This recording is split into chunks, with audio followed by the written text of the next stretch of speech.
کچھ دیر مزاحمت کے بعد زر نے ہتھیار ڈال کر اس کے ارد گرد حصار بنایا۔ آہل کے لبوں نے چہرے سے گردن کا سفر طے کیا۔ بیوٹی بون پر شدت بھرا بوسہ دے کر وہ پیچھے ہٹا۔ اس کا ہر لمس اس قدر دل فریب تھا کہ زر کو کہیں سے بھی انتقام یا بدلے کا احساس نہیں ہوا۔ اب جاؤ تم۔ آہل نے اسے شانوں سے پکڑ کر کھڑا کیا جو اپنے بکھرے تنفس کو بحال کرنے کے لیے جلدی جلدی سانس لینے لگی۔ میں کیسے جاؤں گی؟ باہر ویٹ کرتے ہیں نا، نانا سرکار یہاں آئیں گے، ان کے ساتھ گھر چلی جاؤں گی، گھر میں کوئی سوال جواب بھی نہیں کرے گا۔ آہل نے اس کے بالوں پر بوسہ دیا۔ آہل آہل 2 قدم آگے بڑھا تو پیچھے سے زر نے اسے پکارا۔ ہاں، اس نے پلٹ کر جواب دیا۔ لائٹ آن کر دو۔ عجیب سی فرمائش پر آہل کی بھویں اوپر کو شوٹ ہوئی۔ اس نے ہاتھ بڑھا کر نائٹ بلب کو آن کیا، مگر اب بھی وہ صرف ایک دوسرے کے سائے کو دیکھ سکتے تھے۔ زر اس کے قریب آ گئی، اس کے روبرو کھڑے ہو کر آہل کے دائیں رخسار کو ہاتھ کے پیالے میں بھر کر پنجوں کے بل کھڑی ہو گئی اور اس کے بائیں رخسار پر لب رکھ دیے۔ میں نہیں جانتی آپ نفرت میں کس حد تک جا سکتے ہیں، مگر مجھے اپنی پھوپھو کا یہ کڑو سڑیل بیٹا بہت پسند ہے، اور آپ کی خواہش سر آنکھوں پر۔ ہمارے بچے ہوں گے جتنے آپ چاہیں، مگر اس بات کا دعویٰ مت کرنا جو آپ کبھی کر نہ پائیں۔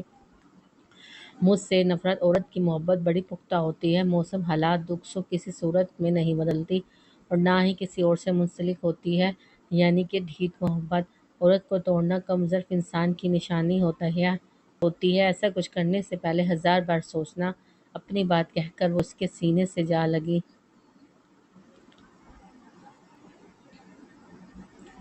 حال ہم نے تو صرف عنایہ کو راستے سے ہٹانے کی کوشش کی تھی، یہ زر کو مارنے کی سازش کس نے رچائی ہے؟ کیا آہل کا کوئی اور دشمن بھی تھا؟ ایاز میر کو جیسے ہی زر کی تشویشناک حالت کی خبر مل گئی، سلطان میر کو حجرے میں بلایا۔ کچھ معلوم نہیں بھائی صاحب، یا شاید وہ خود سیڑھیوں سے گر گئی ہو۔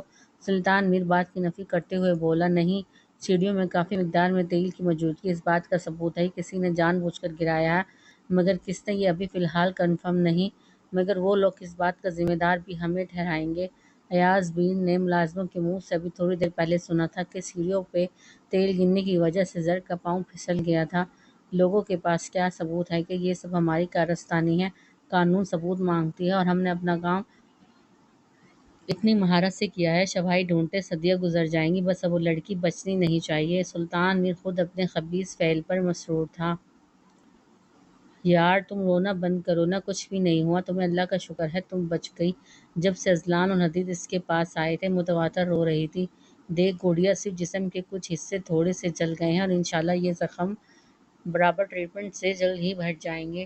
آہل نے باہر سے ایک قابل سرجن کو یہاں بلایا ہے، وہ تمہارا علاج کرے گا، تم بالکل ٹھیک ہو جاؤ گی، اور الحمدللہ چہرہ اور بال بچ گئے ہیں۔ حدید مسلسل اسے بہلا پھسلا کر ایک بھائی کا فرض نبھا رہا تھا۔ بھائی میرے روم میں آگ کیسے لگی؟ عنایہ کے سوال پر رضلان نے چونکتے ہوئے حدید کی طرف دیکھ کر نفی میں سر ہلایا، اور مزید یہاں ٹھہرنا کسی آزمائش سے کم نہیں تھا، اس لیے بغیر کسی کو مخاطب کیے روم سے نکل گیا۔ اوبویسلی شارٹ سرکٹس کے باعث۔ حدید نے جلدی سے چہرے پر آیا پسینہ صاف کر دیا۔ بھائی یہ اذان مجھے اب چھوڑ دیں گے نا؟ ایسی آدھی ادھوری لڑکی کو بھلا کون اپنائے گا؟ اب بھی مجھے دوسری نظر تک دیکھنا گوارا نہیں کیا؟ ماضی کی اذیت ناک یادوں کو بھلا کر ابھی تو کھل کے جینے لگی تھی۔ میری قسمت میں یہ کرب مسلسل کیوں لکھا گیا ہے؟ عنایہ نے لب باہم پیوست کر کے اپنی آواز کا گلا گھونٹا۔ واٹ؟ یہ کیا واحد سوچنے لگی ہو تم؟ اور اذلان تم سے بے حد پیار کرتا ہے، تمہاری تکلیف اس سے برداشت نہیں ہو رہی، اس لیے نظریں چرا رہا ہے۔ حدید کو اس کی ذہنی کیفیت کا اندازہ تھا کہ اندر سے وہ توہمات کا شکار تھی۔ سحر کی طبیعت میں تھوڑی بہتری آ گئی تو زر سے ملنے کے لیے فورس کرنے لگی۔ آہل مجبوراً اسے زر سے ملنے کے لیے لے آیا۔ یہاں آ کر اسے زر کے بچے کا معلوم ہوا تو کتنے گھنٹوں وہ لگاتار روتی گئی۔ ہمیشہ اچھے لوگوں کے ساتھ برا ہی کیوں ہوتا ہے؟ میرے بھیا نے کبھی کسی کا برا نہیں چاہا۔ سحر کا دل خون کے آنسو رو رہا تھا۔ بیٹا رونے سے میرا بچہ واپس تھوڑی آ جائے گا، بس اپنی بھابھی کے لیے دعا کرو جلدی سے ٹھیک ہو جائے، اور اللہ دوبارہ اس کی گود بھر دے گا۔ آہل جانتا تھا سحر اور پیراڈائز کی اور کتنی لڑکیوں کو آہل سے بے پناہ محبت تھی، اور سب چاہتے تھے کہ آہل کے بچے کو گود میں لے کر کھلائیں پلائیں اور پیار کریں۔ آہل، اذلان بھائی اور عنایہ لوگ مجھ سے ملنے کیوں نہیں آئے؟ باقی سب لوگ گھر والے تو آ گئے ہیں۔ زر کو دونوں کی غیر موجودگی کھٹک رہی تھی۔ صبح حدید بھی ملنے آیا تھا، وہ عنایہ کی طبیعت خراب ہو گئی تھی نا، تمہیں اس طرح خون میں لت پت دیکھ کر تو ازلان اس کے پاس ہے، وہ تو آنے کے لیے فورس کر رہا تھا، میں نہیں منع کر دیا کہ تمہارے پاس یہاں ہم سب ہیں اور عنایا کو اس کی ضرورت ہے۔ آہل نے جوس کا گلاس اس کی طرف بڑھا کر اس کے ماتھے پر کس کیا۔ ہاں ٹھیک کیا آپ نے، ویسے بھی کل ہم ڈسچارج ہو جائیں گے نا، تو پھر مل لوں گی سب سے۔ زر نے جوس کا گلاس ہونٹوں سے لگایا۔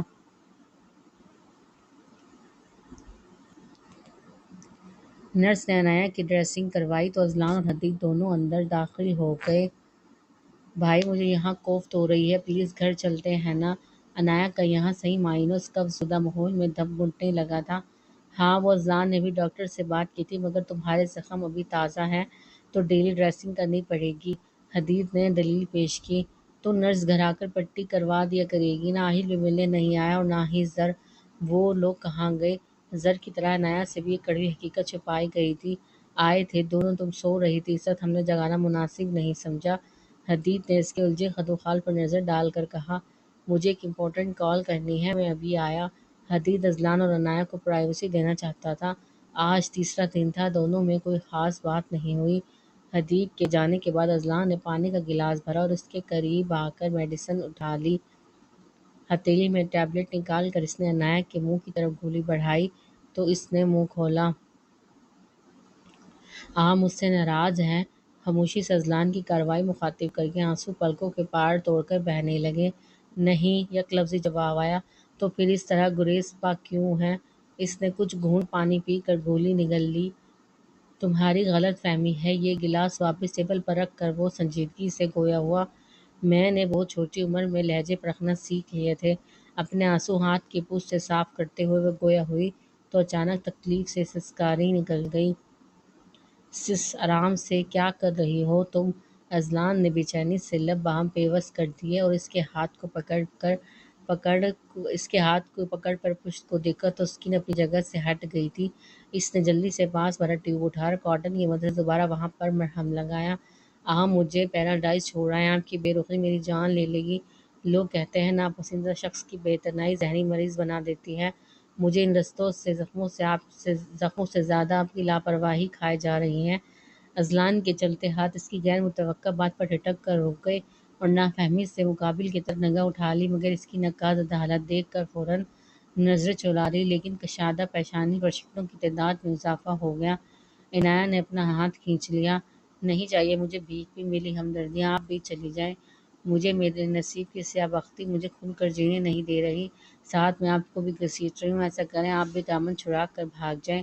مجھے سب سمجھ آ رہا ہے، آپ بھی پچھتا رہے ہیں نا، کس منحوس سے پالا پڑا ہے میں۔ عنایا ازلان تو اس قدر مشتعل انداز پر متحیر تھا، اس کے قریب پہنچ کر اس نے عنایا کو سینے میں بھینچ لیا۔ دور رہیں مجھ سے، میں تو اب ایک بیوی کے فائسدہ کرنے کے قابل بھی نہیں رہی۔ کیوں آپ مجھ سے پیار کریں گے؟ ہانپتے ہوئے پوری شدت سے اس نے خود کو ازلان کی گرفت سے چھڑایا تو ازلان نے گو مگو کی کیفیت میں کھڑا رہ گیا، جبکہ بدحواسی کے عالم میں عنایا اب ٹیبل پر پڑی چیزیں اور اپنی میڈیسن سب کچھ نیزے گرا رہی تھی۔ عنایا یہ کیا پاگل پن ہے؟ سنبھالو خود کو، کون سی چیزیں تمہیں پریشان کر رہی ہے؟ ازلان نے اس کی ابتر ہوئی حالت دیکھ کر پھرتی سے اس کے ہاتھ میں پکڑا گلاس چھین لیا اور ایک بار پھر اسے اپنے مضبوط حصار میں لے کر اس کے سر پر بوسہ دیا۔ اسے عنایا سے ہرگز اس قسم کی شدید رد عمل کی توقع نہیں تھی۔ وہ ماہی بے ناب کی طرح اس کے حصار میں پھڑ پڑانے لگی۔ مجھے کیوں رشتے راست نہیں آتے؟ کیا میرا کوئی حق نہیں خوشیوں پر؟ مجھے نہیں جینا اس بدنما داغوں کے ساتھ، میں آپ کے قابل نہیں رہی۔ اکتا گئے ہیں نا آپ مجھ سے؟ ازلان کے سینے سے لگی وہ لفظوں کے نشتر پھینکنے لگی، جبکہ اس کے کئی الفاظ ازلان کی روح تک کو گھائل کر کے، میری رگوں میں خون بن کر دوڑ رہی ہو تم اس طرح کے الزامات لگا کر میرے سچے جذبوں کی توہین کر رہی ہو۔ میں بھلا کیسے اکتا سکتا ہوں تمہارے وجود سے؟ مگر یہ سچ ہے، مجھ سے تمہاری تکلیف برداشت نہیں ہو رہی۔ اپنی بے بسی پر غصہ آ رہا ہے کہ مجھے کہ کیوں تمہاری عزت کم نہیں کر پا رہا، اس لیے تمہارا سامنا کرنے کی ہمت نہیں تھی مجھ میں، اور تم نے اپنی طرف سے بے تکے مفروضے قائم کر کے میری محبت کے پرخچے اڑا دیے۔ اتنا بے مول تو نہیں تھا میرا پیار کہ تمہاری ان معمولی سی زخموں کو بنیاد بنا کر میں اپنے وعدوں سے مکر جاؤں۔ ازلان ہولے ہولے اس کے بالوں میں ہاتھ پھیر رہا تھا۔ میرا دم گھٹ رہا ہے یہاں، عجیب سی وحشت ہوتی ہے مجھے۔ آپ کے پیار اور ساتھ میری طاقت اگر یہیں رہی تو میرے زخم کبھی مدمل نہیں ہو پائیں گے۔ ازلان کے چہرے کو دونوں ہاتھوں کے پیالے میں لے کر وہ بڑے مان سے بولی، میں ڈسچارج پیپر تیار کروا کر آتا ہوں۔ اس کے دونوں ہاتھوں کی پشت پر بھاری بھاری بوسہ دیکھ کر وہ چلا گیا۔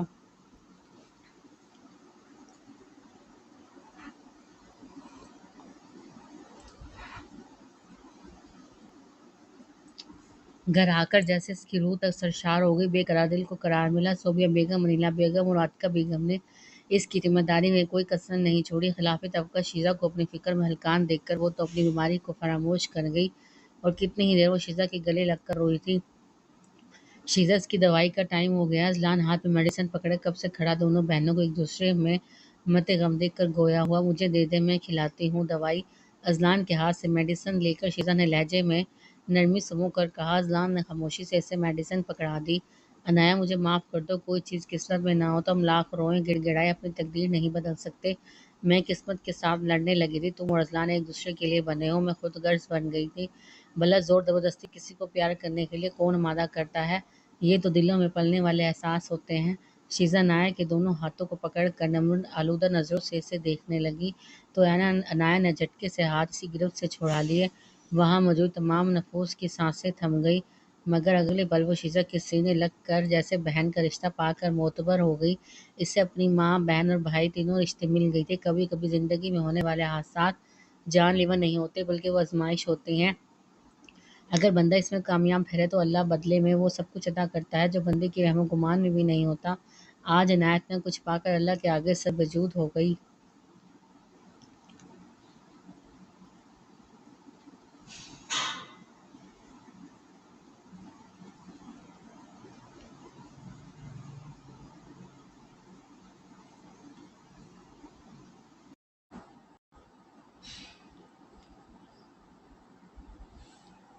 یہ تم کو زیادہ نایا پر مہربان نہیں ہو گئی ہو؟ کیسے اتنی جلدی اپنے پیار سے دستبردار ہو سکتی ہو تم؟ پہلے اس کے روم میں جا کر ملنا، اب اس کے لیے خود ہلکا پھلکا کھانا بنانا، یہ واقعی تمہاری عنایت ہے یا پھر بدلے کا انوکھا طریقہ؟ سوہا کب سے اس کی حرکاتوں سے اکنات کا جائزہ لے رہی تھی۔ مزید برداشت نہیں ہوا تو اس کے پیچھے کچن میں آ کر زور سے اس کا بازو دبوچ کر اپنے اندر کا اشتعال دبانے لگی۔ ہاں، صحیح کہہ رہی ہو تم، میں نے کبھی کسی کی اترن نہیں پہننا، نہ مجھے کسی سے اس کا حق چھیننا آتا ہے۔ تمہاری طرح بچپن سے دیکھتی آ رہی ہوں کس طرح تم ذرا آپی کی پسندیدہ چیزیں ہتھیار لیتی تھی۔ ان کی آنکھوں میں بے بسی مجھ سے ڈھکی چھپی نہیں ہوتی، مگر اس کی پیشنس کو ہزار توپوں کی سلامی کے ماتھے پر کسی قسم کی شکن لائے بغیر وہ تمہیں وہ چیز بخوبی دیتی تھی اور تمہاری آنکھیں اپنی جیت کے فتح پر جشن مناتی۔ تب مجھے زراپی کے لیے گلٹی فیل ہوتا، مگر تم میری دوست تھی تو تمہاری وجہ سے زراپی کے ساتھ کی گئی ناانصافی کو بھی بھول جاتی۔ اذلان جب تک انایا کا نہیں تھا تو مجھے چاہیے تھا، جب اس کا نام انایا کے نام کے ساتھ جڑ گیا تو میں اس حقیقت کو تسلیم کرنے کو تیار نہیں تھی، اس لیے میں نے اپنی نفرت کا کھلے عام پرچار کیا۔ تمہیں پتہ ہے یہ محبت مرضی سے نہیں ہوتی، یہ نصیب میں لکھ دی جاتی ہے، کسی کے لیے رزق کی طرح تو کسی کے لیے روگ کی طرح۔ اسے لکھ دیا جاتا ہے۔ میں وہی روگ پالنے بیٹھ گئی جو سراسر بے وقوفی تھی۔ اذلان کے ساتھ ساتھ میں اپنے بھائی کی چاہت اور محبت سے بھی محروم ہونے لگی۔ مجھے اپنا بھائی چاہیے تھا۔ میری آنکھوں پر بندھی ضد اور انا کی پٹی کھل چکی ہے۔ انایا ایک بے ضرر سی لڑکی ہے، اگر قسمت اس پر مہربان ہو رہی ہے تو ہم کون ہوتے ہیں اس کے حصے کی خوشیوں کو نوچنے والے؟ اس لیے میں نے اپنے ہر اس فعل کی معافی مانگ لی، ہزار بار اس کی عزت نفس کو مجروح کیا جس سے انایا کبھی ہرٹ ہوئی تھی، اور اس کا ظرف اتنا بڑا ہے کہ بغیر کچھ جتائے مجھے معاف بھی کر دیا۔ مجھے اپنے کھوئے ہوئے رشتوں کے ساتھ بہن بھی مل گئی جو صاف دل کی مالک ہے۔ شیزہ کی باتیں سوہا کے دل پر پرچیاں چلانے کا کام کر رہی تھی۔ وہ تو شیزہ کو اپنا ہمدرد، اپنی رازدار دوست سمجھتی تھی، مگر یہاں تو وہ باقی سب کے رنگ میں ڈھلنے لگی۔ سوہا کی آنکھیں احساس تذلیل سے لال انگارہ ہو گئی۔ تم احسان فراموش، تمہاری وجہ سے میں اپنے بھائی کی خوشیوں میں شریک نہیں ہوئی کہ تم شدت غم سے نڈھالتی، اور تم اس میں بھی تمہارا کوئی ذاتی مفاد پوشیدہ ہوا ہوگا، کیونکہ جہاں تک میں تمہیں جانتی ہوں تم ایک انتہائی سیلفش لڑکی ہو۔ میں نے تمہیں نہیں کہا تھا کہ میری وجہ سے بے وجہ کسی سے نفرتیں پال لو۔ اب پتہ نہیں تمہارے من میں کیا سمایا تھا کہ تم نے حقیقی رشتوں سے منہ موڑا۔ میں تو کبھی کسی اور کے لیے اپنے بھائی کی خوشیوں سے منہ نہیں موڑوں گی۔ شیزہ نے درستی سے اس کی بات کاٹ کر سچائی کے زوردار تماچے اس کے منہ پر رسید کیے۔ یہ سچ بھی تھا، اسے شیزہ یا کسی اور کے درد سے کوئی سروکار نہیں تھا۔ وہ تو اپنی محبت کے اس قدر تذلیل پر سٹیا گئی تھی کہ گناہوں کے دلدل میں پھنستی چلی گئی اور اپنی بہن سے اس کا سہاگ چھین رہی تھی، اور اب تو اس کے اوپر ایک اور الزام بھی لگ گیا، قاتل ہونے کا۔ شیزا اسے ندامت کی گہرائیوں میں دھکیل کر آئینہ دکھا کر چلی گئی تھی۔ زر کو بھی ڈسچارج کر کے آئل گھر لے آیا تھا تو عنایا سے ملنے اس کے روم چلا گیا۔ عنایا کے سرخ و سفید چہرے کی دمک مانند پڑ گئی تھی، آنکھوں کے نیچے ڈارک سرکلز اور سرسوں کے پھول کی طرح زر چہرہ دیکھ کر آہل کے دل کو کسی نے مٹھی میں جکڑ لیا۔ اس کی پھوپھو اس پر بھروسہ کر کر اپنی پھول جیسی بچی اس کے سپرد کر کے منو مٹی تلے سو گئی تھی۔ آہل کو اپنی غفلت پر ڈھیر سارے ملال نے آ گھیرا، تکلیف سے غزلات تن گئے۔ کیسی ہو؟ عنایا کے پہلو میں جگہ بنا کر وہ بیٹھ گیا۔ آپ سے ناراض ہوں، ایسی بھی کیا مصروفیت کہ آپ مجھ سے ملنے ایک بار بھی نہیں آئے؟ عنایا اس کے کندھوں پہ سر رکھ کر اپنی ہچکیوں کا گلا دبانے لگی۔ تمہاری طبیعت خراب تھی، اس لیے تم سے چھپایا گیا تھا کہ زر اور سحر سیڑھیوں سے گر گئی تھی جس وقت تمہارے روم میں آگ لگی تھی۔ ان کو میں ہاسپٹل لے کر گیا تھا، آج یہ ڈسچارج ہو کر گھر آئے ہیں۔ آہل نے اس کی کنپٹی پر بوسہ دیکھ کر اس کے کملائے چہرے پر نظریں ٹکا دی۔ زر ٹھیک ہے نا؟ عنایا حیرت اور پریشانی کی ملی جلی کیفیت سے دوچار تھی۔ مطلب گھر میں اتنا کچھ ہو گیا ہے، اسے کوئی علم نہیں؟ وہ تو ٹھیک ہے مگر ہمارا بچہ نہیں بچ سکا۔ آہل کے سرخ ڈوروں سے مزین آنکھیں اس کے اندر تکلیف کی شدت کو عیاں کر رہی تھی، جبکہ عنایا آہل کے اس قدر نقصان پر صرف آنسو بہا سکی۔ تم چھوڑو یہ سب، تمہیں کوئی تکلیف تو نہیں نا؟ نیکسٹ ویک کا ٹائم دیا ہے ڈاکٹر نے، تمہاری سرجری ہو جائے گی تو تم بالکل ٹھیک ٹھاک ہو جاؤ گی۔ آہل نے اس کے آنسو کو انگوٹھی کی مدد سے صاف کر کے تسلی دی۔ اور اذلان ہوگا تو ہمارے پاس خود سے اٹھنا بالکل نہیں ہے، زخم تازہ ہے، چلنے پھرنے میں دقت ہوگی اور ڈریسنگ کروانے نرس آ جایا کرے گی۔ میری بات ہوئی ہے، اگر کوئی مسئلہ ہوا تو بلا جھجک کہہ سکتی ہو۔ عنایا کے ماتھے پر بوسہ دیکھ کر وہ کھڑا ہو گیا۔ زر 2-3 دن میں ٹھیک ہو جائے گی تو آ جائے گی ملنے، وہ مینٹلی کافی ڈسٹرب تھی تمہاری طرح، اس لیے وہ بھی اس سانحے کے بارے میں کچھ نہیں جانتی۔ میں ابھی آفس جا رہا ہوں، شام کو پھر ملاقات ہوگی۔ جی، عنایا نے تابعداری سے سر ہلایا۔ کچھ پتہ چلا کہ سیڑھیوں پر تیل کس نے گرایا تھا؟ اذلان آہل کے ساتھ باہر نکلا تو پوچھ بیٹھا۔ نہیں مگر جلد ہی پتہ چل جائے گا، کیونکہ باہر میرے گارڈ صبح سے لے کر شام تک چوکنا کھڑے تھے۔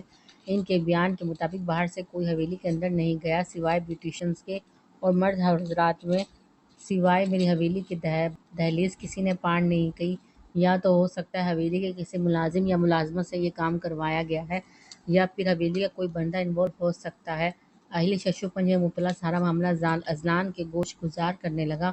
مجھے نہیں لگتا حویلی کی عورتوں میں سے کوئی اتنا گھٹیا کام کر سکتا ہے۔ باقی ملازمین تو کافی وفادار ہیں اپنے مالکوں کے ساتھ، تو ان پر شک کیا جا سکتا ہے، مگر ہمیں جلد سے جلد کوئی سراغ ڈھونڈنا ہے۔ آہل، ہم نہیں چاہتے دشمن ہماری کمزور سمجھ کر اپنے اوچھے ہتھکنڈے استعمال کریں۔ اذلان خود کافی ورried تھا۔ میں اپنے ایک دوست کو اس معاملے کی جانچ پڑتال کے لیے بلایا ہے، اس طرح کے کیسز حل کرنے میں کافی ایکسپرٹ ہے وہ۔ عنایا کے روم میں لگی آگ کی وجہ سامنے لانے میں مددگار ثابت ہو سکتا ہے۔ تم آج گھر پر رہو گے تاکہ وہ اپنا کام بغیر کسی روک ٹوک کے اچھے سے سر انجام دے۔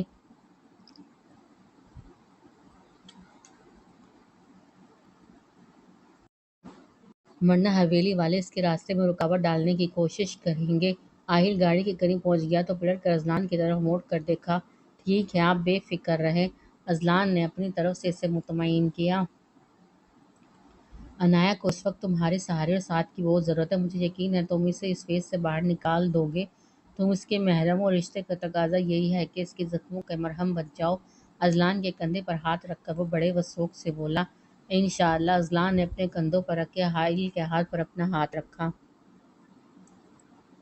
پچھلے 3 گھنٹے سے آہل کا دوست حاذق کمال عنایا کے کمرے کا جانچتی نظروں سے مشاہدہ کر رہا تھا، کبھی اندر کی طرف، کبھی باہر، کبھی کھڑکی کی سائیڈ، اور اپنے ہاتھ میں موجود پیڈ پر ساتھ ساتھ کچھ نوٹ کرتا رہا۔ اب وہ آہل، اذلان اور حدید کے ساتھ حدید کے روم میں بیٹھا ان سب کو چیدہ چیدہ نکات بتانے لگا۔ آپ لوگوں کے مطابق جس وقت روم میں آگ لگی تو وہاں موجود اکیلے گواہ نے اس بات کا انکشاف کیا تھا کہ سب سے پہلے کھڑکی پر لگے پردوں نے آگ پکڑ لی تھی۔ اس جگہ کا مکمل معائنہ کرنے کے بعد میں نے نتیجہ اخذ کیا ہے کہ آگ کسی شارٹ سرکٹ کی وجہ سے نہیں لگی، کیونکہ کھڑکی کے آس پاس دور تک بجلی کا کوئی کنکشن موجود نہیں ہے اور نہ ہی بجلی کی کوئی ننگی تار، اور کھڑکی کے باہر چلتے چیزوں میں یہ لائٹر کا کچھ جلا ہوا حصہ بطور سوراخ ملا ہے۔ حاذق نے ہاف جلے ہوئے لائٹر کا ٹکڑا آہل کو پکڑا دیا۔ اور سب سے ضروری بات، روم میں موجود فرنیچر سے لے کر پردوں اور ضروری سامان تک تمام چیزیں جل کر خاکستر ہو گئی ہے، مگر روم کی بجلی کا کنکشن ابھی تک بحال ہے۔ روم میں واحد بچا ہوا بلب ابھی تک روشن ہے، تو مطلب صاف ہے، آگ کسی نے جان بوجھ کر لگائی ہے اور یہ کام گھر کے مکینوں نے ہی کیا ہے، کیونکہ کھڑکی حویلی کے عقبی حصے میں کھلتی ہے اور وہاں جاتے ہوئے سرونٹ کوارٹر اور نکسی سے گزرنا پڑتا ہے، جہاں درجن بھر ملازمین ہمہ وقت موجود ہوتے ہیں، اور باہر کا کوئی انجان آدمی اتنا رسک نہیں لے سکتا۔ وہ باری باری سب کے چہروں پر طاہرانہ نظر ڈال کر بات کر رہا تھا۔ مجھے یقین تھا دشمن گھر میں ہی طاق لگائے بیٹھے تھے، بس ہماری تھوڑی سی لاپرواہی ان کو شہ دے گئی۔ آہل نے مضطرب ہو کر کنپٹی کی رگیں سہلائی جو کہ پھٹنے کو تیار تھی۔ آپ کا بہت شکریہ، ہمیں آگے بھی آپ کی ضرورت پڑ سکتی ہے، اور میں امید رکھتا ہوں کہ آپ پوری ایمانداری اور لگن سے ہمارا کیس سالو کریں گے۔ آہل نے خوش دلی سے مصافحہ کیا۔ It's my duty. حاذق نے سینے پر ہاتھ رکھ کر سر کو خم کر کے مسکراہٹ آہل کی طرف اچھال دی۔ کچھ وقت زر کے ساتھ گزارنے کے بعد آہل نے عاطفہ کے روم کی طرف قدم بڑھائے۔ ہلکا سا نوک کر کے وہ اندر داخل ہوا تو اپنی موم کو جائے نماز پر بیٹھے خشوع و خضوع کے ساتھ بارگاہ الہی میں دعا کے لیے جھولی پھیلائے دیکھ کر وہ خاموشی سے ماں کے قریب آیا اور اس کی گود میں سر رکھ کر آنکھیں موند لیں۔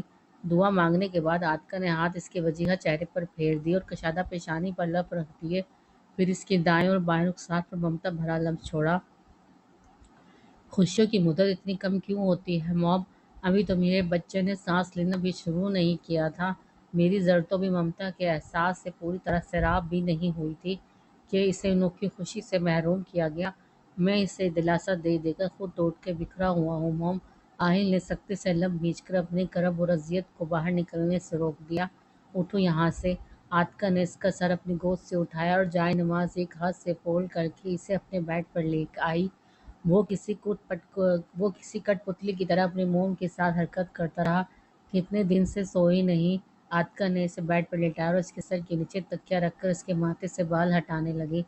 ساری زندگی کبھی سکون کی نیند نہیں سویا، پہلے آپ کے پاس آنے کے لیے تڑپتا رہا، پھر جب بڑا ہو گیا تو اتنی ذمہ داریاں چھوٹے کندھوں پر آ گئی کہ اس کی تکمیل کے لیے دن رات جاگتا رہا۔ اس کی اداس آنکھوں کی ویرانی دیکھ کر عاطفہ کے دل میں درد کی ٹیس اٹھی اور آہل کے سر میں اپنی نرم انگلیاں پھیرنے لگی۔ آہل کے رگوں پہ میں سکون سرایت کرنے لگا۔ موم، زر کو میرے بغیر نیند نہیں آئے گی۔ مندی مندی آنکھیں کھول کر اس نے اپنی ماں کے شفیق چہرے پر دکھ کی پرچھائیاں واضح دیکھی۔ اس کی فکر تم مت کرو۔ آہل کی آنکھوں پر باری باری لب رکھ کر اسے ہر خوف سے آزاد کر کے اس کے ماتھے پر بنے شکنوں کو انگلی کی مدد سے ہموار کرنے لگی۔ تھوڑی دیر بعد روم میں آہل کی بھاری سانسوں کی ردم گونجنے لگی تو عاطفہ نے اپنی گود میں رکھے اس کے ہاتھ کو نرمی سے اٹھایا اور اس کی پشت کو نرمی سے چھو کر اس کے سینے پر رکھ کر اس کے پیروں سے جوتے اتار کر تیل سے اس کے تلووں کا مساج کرنے لگی۔ کچھ اذیت ناک یادیں ذہن کے پردے پر دستک دینے لگی۔ جب آہل 4 سال کا تھا تو پورا دن گھر میں ادھر ادھر بھاگ کر خود کو ہلکان کرتا، اور جب رات کو سونے کے لیے لیٹ جاتا تو پیروں میں درد کی وجہ سے روتا رہتا تھا۔ تب عاطفہ تیل سے اس کے تلووں کی مالش کرتی جس سے اسے بہت آرام ملتا تھا اور پھر ساری رات پرسکون نیند سوتا۔ عاطفہ کی دھڑکنیں سست پڑنے لگی تو جلدی سے وہاں سے اٹھ کر آہل کے پہلو میں آ کر بیٹھ گئی اور آہل کا سر تکیے سے اٹھا کر اپنی گود میں رکھ کر اس پر اپنا پیار لٹانے لگی، مگر ممتا کو قرار نہیں آیا۔ درد تھا کہ بڑھتا جا رہا تھا، آنکھوں سے آنسوں کا سیلاب رواں تھا۔ بہت سفر کیا تھا اس کے بچے نے۔ ابھی رونے کی شدت میں اضافہ ہو رہا تھا کہ روم کا دروازہ کھلا اور زر چہرے پر دنیا بھر کی تکان لیے اندر آئی۔ پھوپھو آہل، وہ عاطفہ ساحل کے بارے میں پوچھنے آئی تھی، مگر اسے اپنی موم کے بیڈ پر خوش و غر سے بیگانہ غفلت کی نیند سوتے دیکھ کر اس کے دل میں ٹھنڈک پڑ گئی۔ آ جاؤ بیٹا۔ عاطفہ نے دوپٹے سے آنسو پوچھ کر زر کو بیڈ کی دوسری طرف چڑھنے میں مدد کی تو آہل کے بازو پہ سر رکھ کر لیٹ گئی۔ نیند میں ہی کسی کی موجودگی کا احساس ہوا تو آہل نے متاع حیات کی طرح زر کو اپنی باہوں میں بھر لیا۔ عاطفہ نے لائٹ آف کر دی اور آہل کی دوسری طرف ٹیک لگا کر بیٹھ گئی۔ کھیتوں میں بوائی کا کام شروع ہو چکا تھا تو وہ کچھ دن یہاں آ کر حالات کا جائزہ لیتا۔ ابھی سے آئے ہوئے بمشکل 10 منٹ ہو چکے تھے کہ سلطان میر کی کال نے اسے واپس آنے پر مجبور کر دیا۔ کیا مصیبت آن پڑی ہے جو اتنی ایمرجنسی میں بلایا؟ ایاز میر نے سلطان میر کے زرد بوکھلائے چہرے پر نظر ڈال کر استفسار کیا۔ یہ کسی نے میرے نام کچھ پیپرز TCS کیے ہیں۔ اس نے نرستے ہاتھوں سے لفافہ ایاز میر کی طرف بڑھایا۔ کیا ہے اس میں؟ ایاز میر نے سرسری لفافے پر نظر ڈال کر استفہامیہ نگاہوں سے اسے دیکھا۔ DNA report. اور اس کے ساتھ ایک تحریر بھی کہ صدیقہ نے میرے بچے کو جنم دیا تھا اور اب وہ اپنی ماں کے ساتھ کیے گئی زیادتیوں کا حساب مانگنے آ رہا ہے۔ سلطان میر کے حلق سے میں کانٹے چبھنے لگے۔ دماغ خراب ہو گیا ہے تمہارا؟ یہ رپورٹ جعلی بھی ہو سکتا ہے۔ جب صدیقہ کا ریپ ہوا تھا وہ تو اسی وقت مر گئی تھی نا، تو بچہ کہاں سے آ گیا؟ ایاز میر رپورٹ کو پھاڑنے لگا تھا کہ سلطان نے اس کے ہاتھ سے رپورٹ چھین لی۔ وہ زندہ تھی، 1 سال تک زیر علاج رہی اور ایک بار پھر میں نے اسے اپنی طاق کا نشانہ بنایا تھا اور پھر 2-3 ماہ میں اس سے دل بہلاتا رہا۔ پھر اچانک وہ راتوں رات کہیں غائب ہو گئی تھی، پتہ نہیں زمین کھا گئی یا آسمان نگل گیا، مگر وہ زندہ تھی۔ سلطان میر نے کن اکھیوں سے اپنے بھائی کی طرف دیکھ کر حقیقت بیان کی، جس سے ایاز میر کے چہرے کا رنگ پل بھر میں متغیر ہو گیا۔ یہ سب کچھ تم ابھی مجھے بتا رہے ہو؟ ایاز میر کا شدت سے دل چاہا کہ سامنے بیٹھے اپنے بھائی کی بے وقوفی پر اس کا سر قلم کر دے۔ معذرت بھائی صاحب، اس وقت مجھے جو مناسب لگا میں نے کر دیا، اب آپ کچھ کریں۔ وہ انسان گھر تک پہنچ گیا ہے تو مطلب ہمارے پورے دن شروع۔ سلطان میر کے کانوں میں خطرے کی گھنٹیاں بجنے لگیں۔ کوئی ہمارا بال تک بیکا نہیں کر سکتا۔ پرسوں پہلے جو ہوا تھا اس کے ثبوت بھی خاک ہو چکے ہوں گے۔ اگر بچہ زندہ بھی ہے تو کیا اکھاڑ لے گا؟ بس کچھ لے دے کر معاملہ رفع دفع کر لیں گے۔ ایاز میر اپنی طاقت و نشے میں مست خود سے حساب کتاب لگانے بیٹھ گیا، مگر اوپر بیٹھے قہار اور جبار ذات اس کی رسی کھینچنے والا تھا۔ کم آن آہل نے کبر سے ٹائی نکال کر مصروف انداز پر دروازے پر نوک کرنے والے کو اجازت دی۔ آپ کے لیے ہلدی والا دودھ بنا کر لائی ہوں، فٹافٹ پی لیں۔ شیزہ دودھ کا گلاس بھر کر لائی تو زر ٹیڑھے منہ بنا کے کمل میں گھسنے لگی۔ آہل بھائی آپ ذرا ہیلپ کر دیں گے؟ پھوپھو بول رہی تھی کہ ہلدی والے دودھ کے بڑے فائدے ہیں، اس لیے اپنے ان چھوٹے چھوٹے ہاتھوں سے اسپیشل ان کے لیے بنا کر لائی ہوں۔ اب آپ بھی پینے سے انکار کریں گی تو میرے پورے 2 منٹ کی محنت ضائع ہو جائے گی نا۔ شیزہ نے پٹر پٹر کر بولنا شروع کر دیا تو آہل نے پہلے اس کے ہاتھوں کی طرف دیکھا جو کہیں سے بھی چھوٹے نہیں لگ رہے تھے، پھر 2 منٹ کی مشقت پر تو اس کی آنکھیں حیرت سے پھیل گئی۔ یہ تم دونوں بہنوں کے آپس کا معاملہ ہے، مجھے کیوں بیچ میں گھسیٹ رہی ہو؟ آہل نے لاپرواہی سے کندھے جھکا کر ٹائی باندھ کر پرفیوم اٹھایا اور خود پر اسپرے کرنے لگا۔ ہائے آپی، حد ہو گئی، تھوڑی سی بھی مربت دکھاتے تو ناک چھوٹی ہو جاتی ان کی۔ یہ ایسے کڑوے کریلے کیوں ہیں؟ ہاں مانتے ہیں کہ ہم کی پرسنالٹی کافی اٹریکٹیو ہے، بٹ اس کا مطلب یہ تھوڑی نا آپ گھر والوں کو بھی ایٹیٹیوڈ دکھائیں۔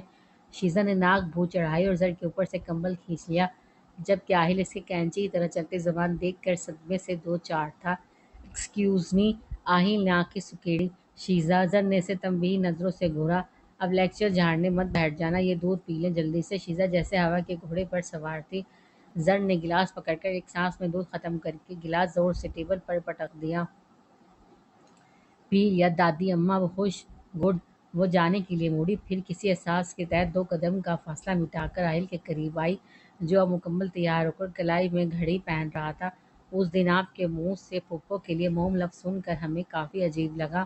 حقیقت کیا ہے ان سب کے پیچھے میں نہیں جانتی، لیکن جب سے آپ یہاں آئے ہیں ایک انجانی کشش ہے ہمیں آپ کی طرف کھینچ رہی تھی۔ وجہ جاننے سے ہم خود قاصر تھے، مگر وہ انسیت بے وجہ نہیں تھی۔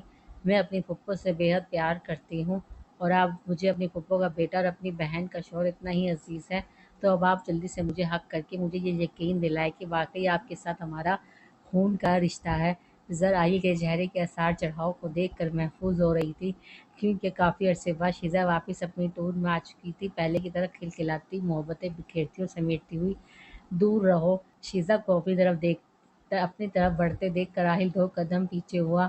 آہل، زر نے بہت پیار سے اسے پکارا تو آہل نے اسے ایک تیز گھوری سے نوازا، جس پر زر اور شیزہ کا قہقہ بے ساختہ تھا۔ So sweet. شیزہ کو اس کی ادا پر ٹوٹ کے پیار آیا۔ ویسے آپی، آپ کو ان آدم بزاد شخص میں کون سی چیز اچھی لگی جو آپ دل دے بیٹھی؟ سوائے اکڑ کے مجھے تو کچھ خاص نظر نہیں آیا۔ شیزہ باقاعدہ آہل کی ٹانگ کھینچنے لگی۔ مجھے آہل کے نام سے لے کر اس کی شخصیت کی ہر خوبی اور خامی سے محبت ہے۔ زر بیڈ سے اتر کر آہل کے پاس آ کر کھڑی ہو گئی اور آہل کے سینے پر سر رکھ دیا۔ کیا قسمت پائی ہے انہوں نے، قسم سے ہمارے خاندان کی سب سے حسین دوشیزہ کو قابو میں کیا ہوا ہے۔ آپی، آپ کو یاد ہے وہ خالہ رضیہ کا UK فلیٹ ہونہار پوتا، جو آپ کو امنہ کی شادی میں دیکھ کر ہوش و حواس کھو بیٹھا تھا؟ اور شیزہ، زر نے جلدی سے اسے ٹوکا، 1 منٹ ذرا بتاؤ تو مجھے یہ خالہ رضیہ کے پوتے کا کیا قصہ ہے؟